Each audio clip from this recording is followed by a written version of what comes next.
कबीर का दोहा है, बड़ा हुआ तो क्या हुआ, जैसे पेड़ खजूर, पंछी को छाया नहीं, फल लाके अति दूर। ये दोहा मैं क्यों दोहरा रहा हूं, ये आपको अगले 1 मिनट में पता चलेगा। नमस्कार, मैं हूं आपके साथ पराग गुप्ता। आज बात हो रही है मध्य प्रदेश के गुना की। वो गुना जो कागजों में मिनी स्मार्ट सिटी की लिस्ट में शामिल होने का सपना देख रहा है। वैसे यहां खाद के लिए भटक रहे किसानों की लिस्ट भी लंबी है। विपक्ष का आरोप है कि गुना मूलभूत सुविधाओं से दूर है। हालांकि ये वही विपक्ष है जिन्हें गुना की जनता ने 1 दशक तक मौका दिया। किसान रबी की फसल बो रहे हैं, लेकिन खाद की समस्या का पेड़ अव्यवस्था के पानी से सिंचता जा रहा है और ये पेड़ हर दिन बड़ा होता जा रहा है। ताज्जुब की बात है कि शहर में एक भी ऐसी कॉलोनी नहीं जिसे नगर निगम ने वैध घोषित किया हो। अवैध कॉलोनियों के जाल में फंसे गुना में क्राइम रेट भी बढ़ रहा है। अवैध कामों की नदी में सब हाथ धो रहे हैं। नेशनल हाईवे पर बसे होने के बावजूद जिले की तरक्की की गति बैलगाड़ी से भी धीरे है। गुना को मिनी स्मार्ट सिटी का सपना दिखाया गया। 2015 में शुरू हुई मिनी स्मार्ट सिटी की योजना के मौजूदा ढांचे को बेहतर बनाने की कवायद शुरू हुई थी। सड़क से लेकर डस्टबिन तक का काम होना था, लेकिन नहीं हुआ। गुना एक ऐसा जिला है जहां मध्य प्रदेश शासन से पंचायत मंत्री आते हैं। जिले से 3 सांसद, 4 विधायक जुड़े हैं। केंद्रीय मंत्री सिंधिया भी यहां के सांसद रह चुके हैं। लोग कहते हैं कि जितना राजनीतिक प्रतिनिधित्व गुना जिले को मिला है, उसके बाद तो यहां की तरक्की का फलदार पेड़ लग जाना चाहिए था। लेकिन जनता आज भी अव्यवस्था की धूप में विकास का इंतजार कर रही है। वापस आते हैं अपने दोहे पर, बड़ा हुआ तो क्या हुआ, जैसे पेड़ खजूर, पंछी को छाया नहीं, फल लागे अति दूर। खैर, गुना में खाद की समस्या बहुत ज्यादा है। खाद को लेकर जनता क्या कुछ कह रही है, सुनिए। 6 बजे से। किस कारण लगे हैं लाइन में आप? डीएपी खाद के लाने। कोई पर्ची वगैरह मिली आपको? कोई पर्ची नहीं मिली, 6 दिन से घूम रहे हैं। क्या क्या कहते हैं? क्या कहते हैं अधिकारी? आज मिलेगी, कल मिलेगी, 1 तारीख को मिलेगी, 2 तारीख को मिलेगी, मगर कोई सुनवाई नहीं है। खाद नहीं मिल पा रहा है। वहाँ पे वो जाते हैं तो वो बता देते हैं गाड़ी आ रही है, गाड़ी आती है तो मिलता नहीं है। क्या मालूम ब्लैक में कर रहे हैं, क्या कर रहे हैं। वहाँ तो 2 नंबर बारी ले रहे हैं और 1 नंबर बारी ने अभी देखे मिल रहा है 2 कट्टा, हम 4 कट्टा। अच्छा, लेन में लगी रही, लेन तो ठीक है, नहीं था भाई कर और लेन खत्म। अच्छा ठीक है। मैं तो नहीं था, हाथ में तो भारी मारा मारी चल रही है। एक 2 कट्टा बेच रहे हैं, वही 500-700 आदमी की लाल लग रही है, 1000 आदमी।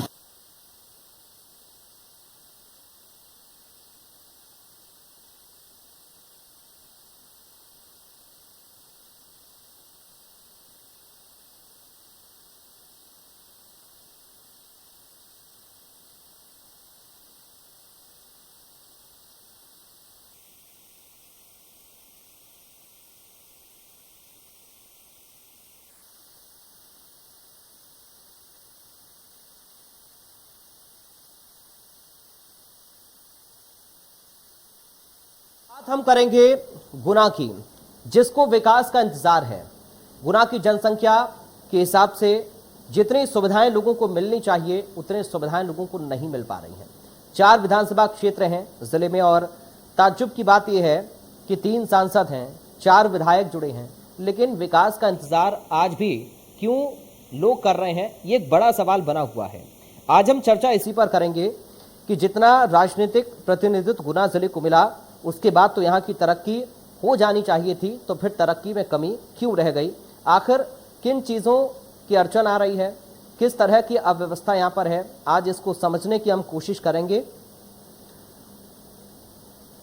और 2 खास मेहमान हमारे साथ जुड़ गए हैं। गोपाल पटवा हैं जो कि सांसद प्रतिनिधि हैं रोडमल नागर। गोपाल पटवा जी, आपका स्वागत है इंडिया न्यूज में। हमारे साथ हरिशंकर विजयवर्गीय हैं जो कांग्रेस के अध्यक्ष हैं गुना से। हरिशंकर विजयवर्गीय जी, आपका भी स्वागत है इंडिया न्यूज में। गोपाल पटवा जी, शुरुआत में आप ही के साथ कर रहा हूं। सर, इतना ज्यादा राजनीतिक प्रतिनिधित्व अगर गुना को मिला है, तो फिर क्यों यहाँ पर तरक्की नहीं हो पा रही है? क्यों सर आज भी यहाँ के लोग मूलभूत सुविधा के लिए तरस रहे हैं? गोपाल जी।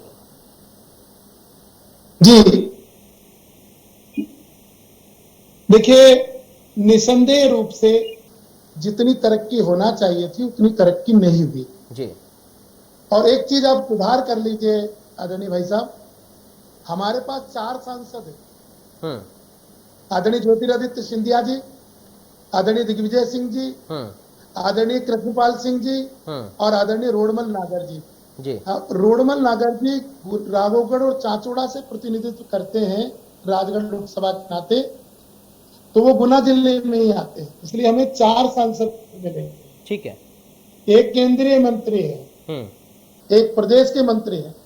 निसंदेह रूप से गुना जिला इन बड़े बड़े दिग्गज नेताओं के साथ जितनी तरक्की करना चाहिए थी, मैं इस बात से सहमत हूं कि उतनी तरक्की नहीं कर पाई, पर इसके बावजूद भी बहुत उपलब्धियां हमारे साथ है। नेशनल फर्टिलाइजर लिमिटेड यहाँ गुना जिले में और रावगढ़ तहसील में है। Gas authority of India limited जो नवरत्न है भारत सरकार की आय का सबसे बड़ा जरिया है, वह भी गेल यही है। बॉटलिंग प्लांट भी है और भी सिंचाई के बहुत सारे बांध बंधे हैं, गोपी कृष्ण सागर, संजय सागर। लेकिन गोपाल जी, मौजूदा दौर में जो खाद की परेशानी किसानों को हो रही है, उसकी पूर्ति कैसे होगी? क्योंकि अभी तो किसानों को खाद की जरूरत है, फसल वो रबी की बो रहे हैं लेकिन खाद उनको नहीं मिल रही है, तो कैसे वो अपनी फसल बोएं और कैसे उसका लाभ प्राप्त करें? मौजूदा जो समस्या है कम से कम उसे तो दूर करना चाहिए ना। हाँ बिल्कुल, आप जो कह रहे हैं समस्या दिखाई दे रही है जी, और समस्या इस तरह दिखाई दे रही है कि एक माँ रोटी बना रही हो चूल्हे पर और 6 मेहमान हो और सबके सब ये चाहे कि 6-6 रोटी एक साथ हमें दे दो, तो एक माँ इतनी स्पीड से बना नहीं सकती। खाद की किल्लत नहीं है, पर किसान मारामारी कर रहे हैं। सभी चाहते हैं एक साथ खाद हमारे खेत पर पहुंच जाए। मैं आपको आंकड़े देना चाहता हूं। 31 मार्च 2022 तक गुना जिले में 19,000 टन डीएपी की आवश्यकता है, जिसमें 14,000 टन डीएपी का वितरण हो चुका है। किसान को जितनी डीएपी चाहिए उतना गुना जिले में उपलब्ध हो जाएगा। किसान यह सोच रहा है कि जो 2 महीने बाद, जब 15 दिन बाद काम आने वाला डीएपी है, उसी को अभी से ले जाके रख लें। और इस कारण ये पैनिक क्रिएट हो रहा है, इस कारण ये मारामारी हो रही है, इस कारण ये लाइनें लग रही है। किसान अगर धैर्य रखे तो जितनी डीएपी की आवश्यकता है उसकी पूर्ति हो जाएगी। एक बात। दूसरा, यूरिया का जो मामला है, 31 मार्च 2022 तक गुना जिले में 43,000 टन की यूरिया की मांग रहती है जी। अभी 17,000 टन यूरिया बांटा जा चुका है और जितनी यूरिया की मांग होगी पूर्ति करेंगे। एक्चुअली हुआ क्या, प्रकृति ने अचानक बारिश कर दी और अचानक बारिश होने के कारण ये डीएपी और यूरिया की मांग बढ़ गई। पहले होता क्या था, कुएं से, ट्यूबवेल से, नहर से सिंचाई होती थी, फिर यूरिया और डीएपी की मांग बढ़ती थी, पर प्रकृति ने पानी बरसा दिया। अब किसान समझ रहा है कि बोनी कर दें और इन डीएपी यूरिया की मांग बढ़ गई। एक निवेदन और था मेरा, सभी जो किसान सुन रहे हो, जो नेता सुन रहे हो और आप भी, एक नैनो यूरिया आ चुका है। नैनो यूरिया, इसमें 500 ml की बोतल होती है। 500 ml बोतल लिक्विड होता है, इसका स्प्रे होता है मशीन के द्वारा या किसी पंप के द्वारा। इसमें उतनी ही क्षमता होती है जितनी एक बोरी यूरिया में होती है। ये 240 रुपए में मार्केट में खूब उपलब्ध है। इसका उपयोग करें तो यूरिया के बराबर ही ये काम करती है नैनो यूरिया। इस टेक्नोलॉजी का उपयोग करें तो यूरिया की किल्लत कुछ मात्रा में कम होगी। ठीक है। हरिशंकर विजयवर्गीय जी, आपसे अब मैं समझना चाह रहा हूं सर, गोपाल पटवा जी तो ये कह रहे हैं कि साहब जो प्राकृतिक बारिश हो गई उसकी वजह से अव्यवस्था फैल गई है। अब किसान क्या बाजार से यूरिया का जो स्प्रे का जिक्र गोपाल जी कर रहे हैं उसी को लेकर आए या फिर खाद आएगी? सबसे पहले तो मैं इंडियन न्यूज चैनल को बहुत बहुत बधाई देता हूं कि उन्होंने प्रदेश में डीएपी की जो भारी संकट है इस समय चल रहा है उसको नजरअंदाज नहीं किया। और मैं माननीय गोपाल पटवा जी हमारे भाई हैं, हमारे मित्र हैं, इनसे मैं ये पूछना चाहूंगा कि ईश्वर को क्या आपसे पूछकर बारिश कराना चाहिए था?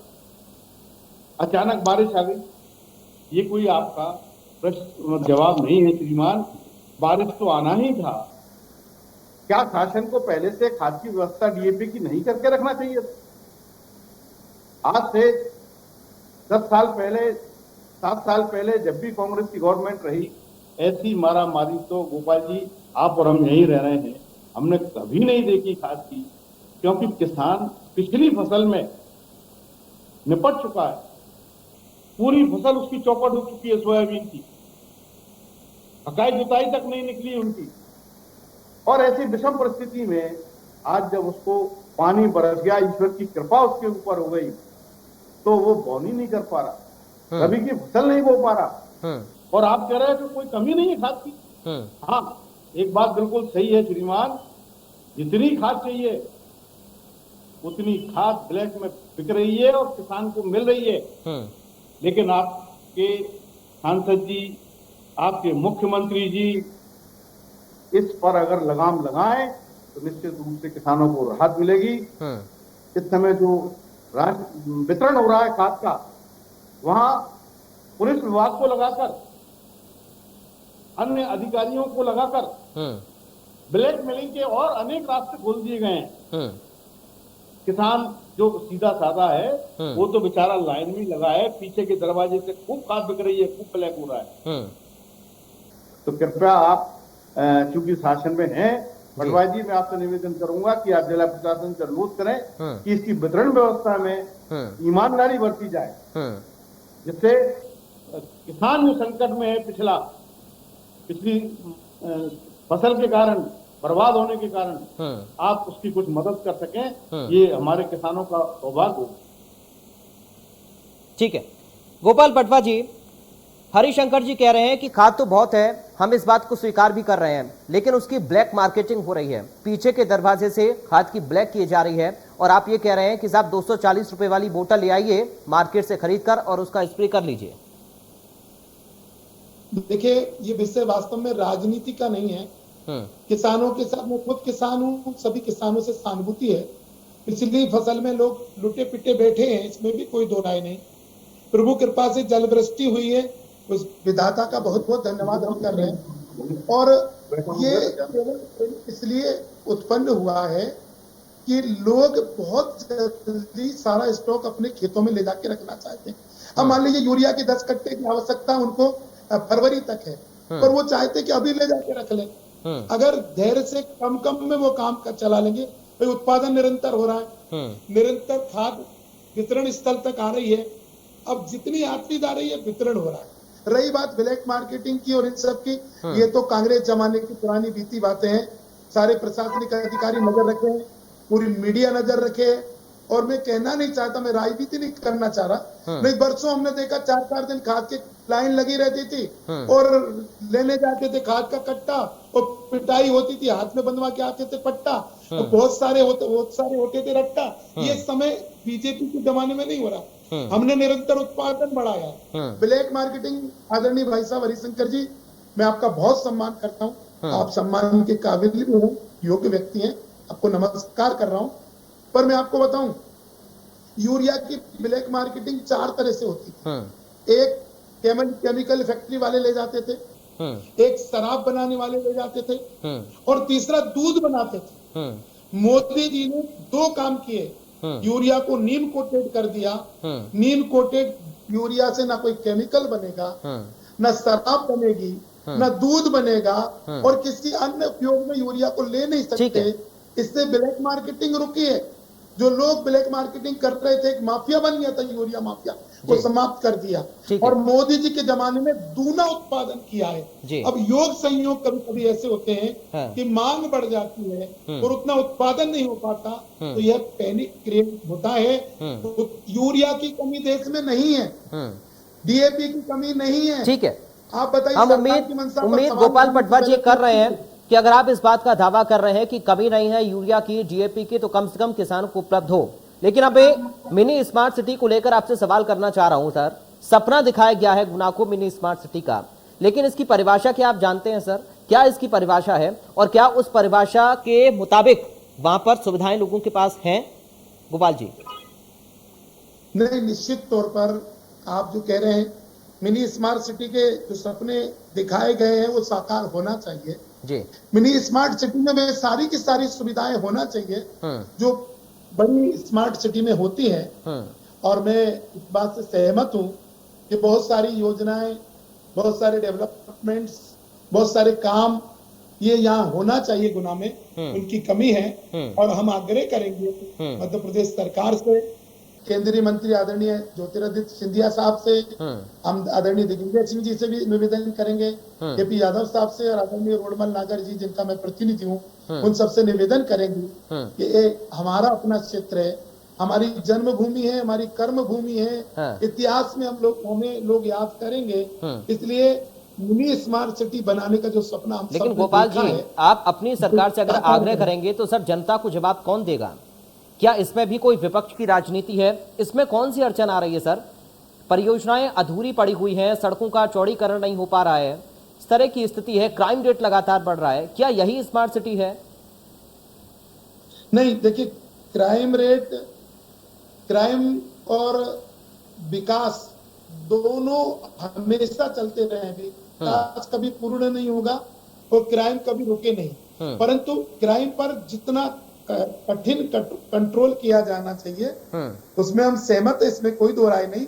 और विकास और तेज गति से हो, इसमें भी सहमत है, और हमें स्वीकार करने में कोई कष्ट नहीं है कि जितनी तेजी से होना चाहिए। और उसके कारण आप सुनिएगा, फंड की कमी। और फंड की कमी क्यों हुई, आप बहुत बेहतर समझते हैं, मीडिया में बैठे लोग, कि 2 साल कोरोना ने इस देश के जवान को, किसान को, सरकार को और जितने भी लोग हैं उनको पस्त और त्रस्त कर दिया। फंड की कैसे व्यवस्था सरकार ने की है, कैसे कोरोना से लड़ाई लड़ी है, कैसे मैनेजमेंट किया है, ये अविस्मरणीय है, ये ऐतिहासिक है, इतिहास इसको याद करेगा। ठीक है। और ऐसे समय में कुछ डेवलपमेंट रुक जाए और कोरोना थम जाए तो ये बहुत बड़ी उपलब्धि। ठीक है, हरिशंकर जी, आपसे मैं समझना चाहूंगा सर, क्या मिनी स्मार्ट सिटी वाले विकास की पहली सीढ़ी पर भी गुना आपको चढ़ता हुआ नजर आ रहा है, या फिर अभी उतना भी विकास की रफ्तार नहीं है? सबसे पहले तो मैं गोपाल जी को बहुत बहुत धन्यवाद और बधाई देता हूं कि उन्होंने ये बात स्वीकार की कि विकास जिस स्तर पर होना चाहिए था उस पर वर्तमान सरकार नहीं कर पा रही है। और निश्चित रूप से गोपाल जी निर्विवाद व्यक्ति हैं, हमेशा अपनी शैली के लिए जाने पहचाने जाते हैं। इनकी शैली एक तवे पर 6 रोटी नहीं बन सकती, बिल्कुल सही है। और प्रश्न इस बात का आता है श्रीमान जी, गोपाल जी, कि खाद उपलब्ध है, पता नहीं है। आपने स्मार्ट सिटी की बात की, स्मार्ट सिटी शहर कहां दिख रहा है आपको? 90 करोड़ रुपया सैंक्शन हुआ सीवर लाइन के लिए, 5 साल से प्रोजेक्ट चल रहा है, 90 करोड़ रुपया मायने रखता है। स्मार्ट सिटी में हमारे यहाँ की शहर की जो सड़कें बनी है वो किस क्वालिटी की बनी है ये भी आप देख रहे हैं। सवाल ये है कि आप और हम सब मिलकर प्रशासन पर इस बात का दबाव बनाएं। और मुझे तो इस बात पर आश्चर्य होता है कि सांसद सिंधिया जी हैं हमारे, जो लोकप्रियता की पराकाष्ठा के नाम से जाने जाती हैं, ये सब चीजें कि किसानों का दुख दर्द सिंधिया जी को नहीं दिख रहा। हमारे मंत्री सिसोदिया जी पंचायत मंत्री हैं, लेकिन कल मैं एक क्षेत्र में गया था श्रीमान, मुझे बड़ा आश्चर्य हुआ कि डुमावन से लेकर बमौरी तक और मैं वहां से अपने तूफान सिंह के गांव से और बमौरी तक सड़कों के पते नहीं है। यहाँ विधायक मंत्री जी पिछले 10 साल से 15 साल से नेतृत्व कर रहे हैं, तो निश्चित रूप से हमें बड़ी शर्म। लेकिन सर, अगर आप इस नेतृत्व की बात कर रहे हैं तो आपको अपने नेतृत्व को भी नहीं नकारना होगा ना। आपके महाराज भी तो रहे 1 दशक तक वहां पर, तो क्या कुछ कर पाएगा? क्या आपने अपने शासन में वहां पर कर दिया? अपने कार्यकाल में आपने क्या कुछ वहां पर कर दिया? सवाल तो आपके ऊपर भी उठेंगे, क्योंकि 1 दशक का समय छोटा नहीं होता है सर। 1 दशक का समय बहुत लंबा होता है, बहुत सारे विकास कार्यों को वहां पर करा सकते थे। सवाल हम पार्टी को लेकर नहीं कर रहे साहब, हम बात कर रहे हैं जिन निर्वाचित जनप्रतिनिधियों की ड्यूटी है, जिम्मेदारी है, उनको अपनी ड्यूटी निभाना चाहिए। आज प्रशासन मध्य प्रदेश का पूरी तरह से फेल है। मुख्यमंत्री जी ना नगर पालिका के चुनाव करा रहे, मंडी के चुनाव 10 साल से पेंडिंग है, ना आपके पंचायत के चुनाव भी आज पुरस्कृत कर दिए गए। क्यों? क्योंकि वो समझ रहे हैं कि आने वाले चुनाव में भारतीय जनता पार्टी का सुपड़ा साफ होना है। तो ऐसे डरने से सर काम नहीं पार्टी की चलेगा। जिम्मेदारी कैसे नहीं जनता बनती जो भी है? परिणाम आप दे। मुझे बताइए पार्टी की जिम्मेदारी कैसे नहीं बनती है? अगर आपका प्रतिनिधि वहां पर है तो क्या आपकी पार्टी की जिम्मेदारी नहीं है वहां का विकास? बिल्कुल पार्टी जिम्मेदारी निभा रही है। हाँ। कांग्रेस ने विकास किया है और लेकिन जब आप थे वहां पर तब आपने कोई जिम्मेदारी नहीं निभाई। मुझे श्रीमान जी इस बात की प्रसन्नता है कि गोपाल जी ने जो गुना की पहचान बताई और गुना के विकास के जो रास्ते दिखाए, जी, जो गुना को पूरे विश्व में जाना जाता है, GAIL of India, NFL, modelling plant, ये सब हमारे कांग्रेस ठीक है। यानी आप अपने दामन पर कोई दाग नहीं चाहते हैं, सिर्फ सरकार को कोसना, शासन प्रशासन की नीतियों पर सवाल उठाना, बस यही है आपका मोटिव। जिम्मेदारी सर आपकी भी बनती है। अगर आप आज विपक्ष में हैं तो आप इससे पहले सत्ता में भी थे और वहां पर आपके सांसद भी थे और जिम्मेदारी एक विपक्ष होने के नाते भी आपकी बनती है। खैर गोपाल जी, एक आखिरी कमेंट आपसे मैं चाहूंगा, आखिरी कमेंट गोपाल जी आपसे चाहूंगा सर, उम्मीद कितनी कर सकते हैं और कब तक कर सकते हैं किसानों को लेकर, मौजूदा विकास को लेकर, सीवर परियोजनाओं को लेकर, सड़कों के चौड़ीकरण को लेकर? गोपाल जी देखिए, पहले मैं एक बात कहना चाहता हूँ विजय वर्गीय जी से विनम्रता पूर्वक। बीच में 1.5 साल कांग्रेस की सरकार रही और आदरणीय जयवर्धन सिंह जी नगरीय विकास मंत्री रहे हैं। उनके हाथ में नगरों का विकास करने का काम था, उन्हें भी ध्यान देना चाहिए था। और मैं बिल्कुल राजनीति नहीं करना चाहता। हम सभी राजनीतिक दलों को नीति, नियत और निर्णय ठीक रखना चाहिए और इन सबको हम सबको मिलजुल कर गुना जिला, गुना नगर, इन सब का कैसे विकास हो, कैसे जनता का भला हो, कैसे किसी किसान सुखी संपन्न रहे, उसकी आय बढ़े, लोगों के दुख दर्द दूर हो और रिद्धि सिद्धि समृद्धि सबके घर में आए, इसके लिए हम सबको संयुक्त प्रयास करना चाहिए। और विनम्रता पूर्वक कह रहा हूँ कि जो कमियां रही हैं वो शासन के समक्ष, प्रशासन के समक्ष, हमारे अपने प्रतिनिधियों के समक्ष मैं पूरी ताकत से रखूंगा। जो डेवलपमेंट में कमी रह गई है वो पूर्ण हो, जल्द से जल्द हो, बस इतना ही मैं कह सकता हूं। चलिए, बहुत शुक्रिया सर, हम उम्मीद भी यही कर रहे हैं। गोपाल पटवा जी आपका बहुत शुक्रिया चर्चा का हिस्सा बनने के लिए। हरिशंकर विजय वर्गीय जी आपका बहुत शुक्रिया शामिल होने के लिए चर्चा में।